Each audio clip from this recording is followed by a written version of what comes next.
بسم الله الرحمن الرحيم والنجم إذا هوى ما ضل صاحبكم وما غوى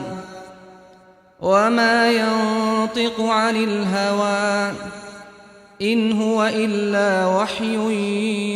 يوحى علمه شديد القوى ذو مرة فاستوى وهو بالأفق الأعلى ثم دنا فتدلى فكان قاب قوسين أو أدنى فأوحى إلى عبده ما أوحى ما كذب الفؤاد ما رأى أفتمارونه على ما يرى ولقد رآه نزلة أخرى عند سدرة المنتهى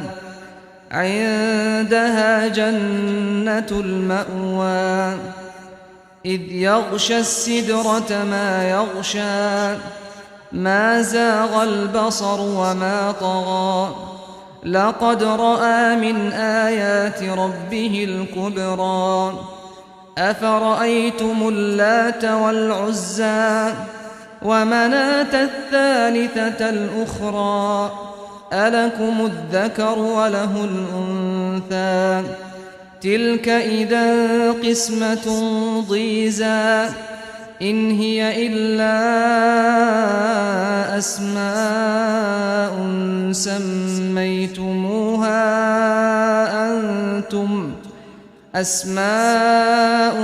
سميتموها أنتم وآباؤكم ما أنزل الله بها من سلطان إن يتبعون إلا الظن وما تهوى الأنفس ولقد جاءهم من ربهم الهدى أم للإنسان ما تمنى فلله الآخرة والأولى وكم من ملك في السماوات لا تغني شفاعتهم شيئا إلا من بعد أن يأذن الله لمن يشاء ويرضى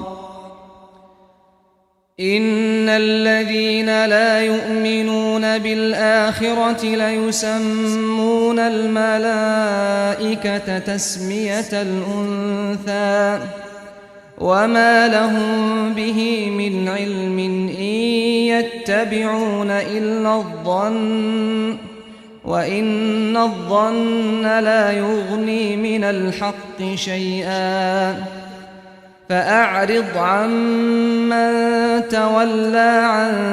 ذكرنا ولم يرد إلا الحياة الدنيا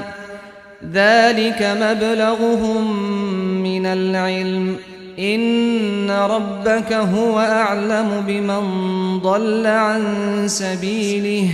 وهو أعلم بمن اهتدى ولله ما في السماوات وما في الأرض ليجزي الذين أساءوا بما عملوا ويجزي الذين أحسنوا بالحسنى الذين يجتنبون كبائر الإثم والفواحش إلا اللمم إن ربك واسع المغفرة هو أعلم بكم إذ أنشأكم من الأرض وإذ أنتم أجنة في بطون أمهاتكم فلا تزكوا أنفسكم هو أعلم بمن اتقى